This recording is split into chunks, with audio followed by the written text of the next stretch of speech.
Right now, there are planets out there, full-sized, Jupiter-sized, Earth-sized planets with no sun, no solar system, no warmth, just drifting, silently, endlessly, through the void between the stars.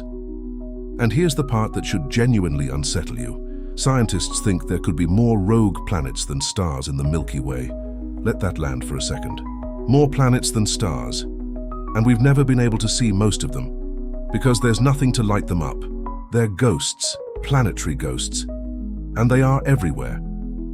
Today, we're diving into one of the strangest categories of object in the known universe, rogue planets. What they are, how they form, how we find something that's essentially invisible, and what, if anything, could actually be living on one. Let's start with the basics. A rogue planet, also called a free-floating planet, a nomad planet, or sometimes an interstellar planet, is exactly what it sounds like. A planetary mass object that is not gravitationally bound to any star. It's not orbiting anything. It doesn't have a host, it just wanders. The International Astronomical Union doesn't even have a completely settled definition for these things because they straddle the line between planet and sub-brown dwarf, which are failed stars too small to sustain nuclear fusion.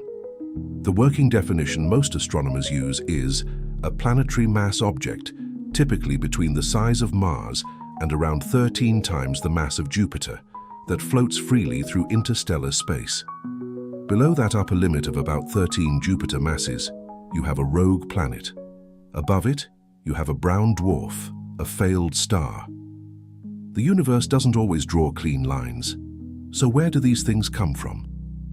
There are actually two leading theories, and both are wild in their own way.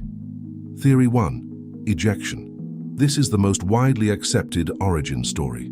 A planet forms normally, in a protoplanetary disk around a young star, just like Earth did. But then gravitational chaos takes over. Early solar systems are violent places. Protoplanets jostle for position. Gas giants migrate inward and outward, flinging smaller bodies around like a cosmic pinball machine. In many cases, close gravitational encounters between young planets can accelerate one of them to escape velocity, the speed needed to break free of the star's gravity entirely.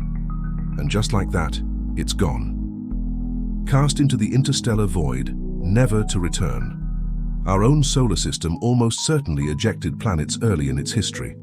Some models of the NICE model suggest a fifth giant planet may have been flung out billions of years ago. We may be missing a sibling. Theory 2, direct collapse. Some rogue planets may not have formed around a star at all. They may have condensed directly from collapsing clouds of gas and dust in interstellar space, essentially forming the way a star forms, just without enough mass to ignite nuclear fusion. Think of them as almost stars that never quite made it. Studies suggest both mechanisms are real, and the rogue planets we detect are likely a mix of both populations. Here's the detective problem. Rogue planets emit almost no light. They're not reflecting a star. They're not warm enough, usually, to glow visibly in infrared. They are, for most practical purposes, invisible. So how do we find them? The answer is one of the most elegant tricks in all of observational astronomy: gravitational microlensing. Einstein's general theory of relativity tells us that mass bends space-time, and therefore bends light. When a massive object passes in front of a distant star from our perspective, it acts like a lens, briefly magnifying and brightening that background star in a characteristic way. The shape of that brightening, its duration and curve, tells astronomers a lot about the lensing object. And crucially, a Jupiter-mass rogue planet crossing in front of a distant star creates a distinctive, very brief brightening event.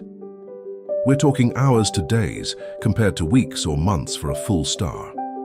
In 2011, a study using the MOA and OGLE gravitational microlensing surveys found evidence for a surprising number of Jupiter-mass free-floating objects, suggesting they might outnumber main sequence stars in the galaxy.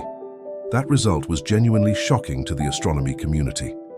More recently, the Nancy Grace Roman Space Telescope, launching this decade, is specifically designed to detect thousands of these microlensing events, and scientists expect it to find rogue planets down to the mass of Mars. We are on the verge of a rogue planet census. The James Webb Space Telescope has also contributed. In 2023, astronomers using JWST identified over 700 candidate rogue planets in the Orion Nebula, some of them appearing to travel in pairs, which has raised entirely new questions about how they form, pairs of rogue planets, drifting through the galaxy, together, alone. Let's talk numbers, because they are staggering. Current estimates suggest there could be anywhere from several billion to several trillion rogue planets in the Milky Way alone. The most conservative models put the count at roughly one rogue planet per star, meaning around 100 to 400 billion in our galaxy. More aggressive estimates suggest the number could be orders of magnitude higher.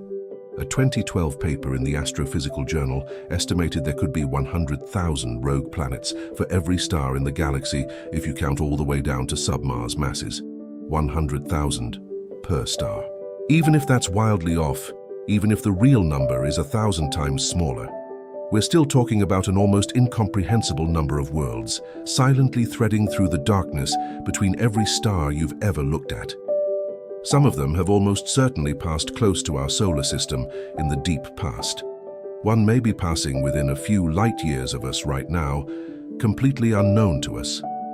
And now for the part of this video that genuinely keeps some astrobiologists up at night. Could something live on a rogue planet?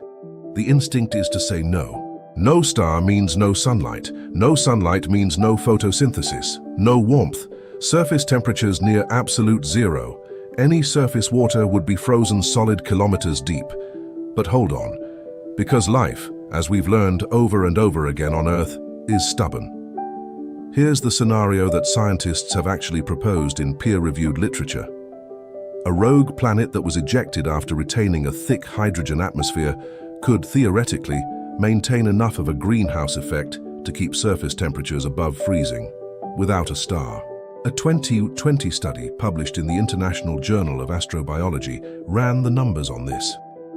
A rocky rogue planet with roughly Earth's mass, if it retained a sufficiently dense hydrogen-rich atmosphere during ejection, could maintain liquid water on its surface indefinitely, even in the void between stars.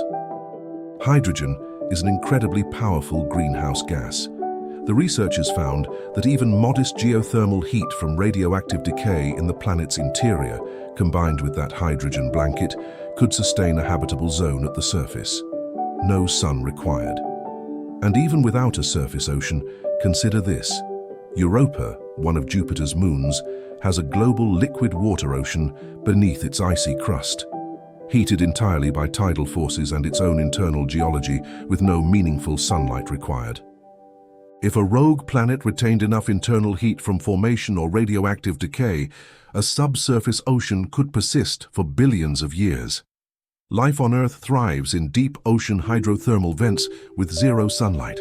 The entire ecosystem runs on chemical energy from the planet's interior. There is no reason, in principle, why a rogue planet's subsurface ocean couldn't support something similar. We don't know if it does, but we cannot rule it out.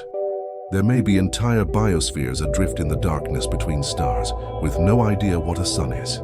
Here's a thought experiment worth sitting with. In 2017, we detected the first confirmed interstellar object to pass through our solar system. Oumuamua. It came from outside, it sped through, it left. We had weeks to observe it. Oumuamua was small, probably a few hundred meters across. But it proved that interstellar objects do pass through our solar system, regularly, in cosmic terms. What if, instead of a small rock, something much larger came through? Simulations have shown that a rogue planet passing through the outer solar system, say, through the Oort cloud, could gravitationally perturb the orbits of comets, sending showers of them inward toward the inner planets. It could destabilize the orbit of distant bodies. It could, in extreme scenarios, significantly alter the structure of the outer solar system. The good news, the solar system is mostly empty space, and a close encounter serious enough to affect the inner planets is extremely unlikely on human timescales. But in the billions of years our solar system has existed, probably not zero. Some researchers have even speculated, controversially, that the hypothetical Planet 9, The proposed unseen body that may explain orbital anomalies in the outer solar system could be a rogue planet captured by the sun's gravity long ago. A captured rogue, now quietly orbiting out in the dark, far beyond Neptune. Rogue planets are a reminder that the universe is under no obligation to be tidy or familiar. We spent centuries assuming planets needed stars. That was just the rule. And then we looked closer at the data and realized, no. Planets can exist anywhere. Planets can wander. Planets can carry oceans and maybe even life through billions of light years of absolute darkness.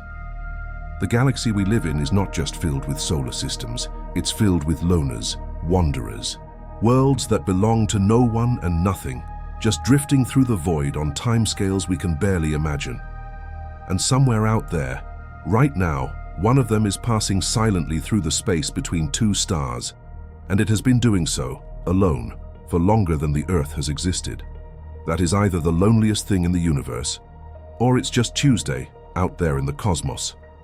If you want more videos like this, strange corners of the universe, things science is only beginning to understand, subscribe, and let me know in the comments, if you could land on a rogue planet, would you want to?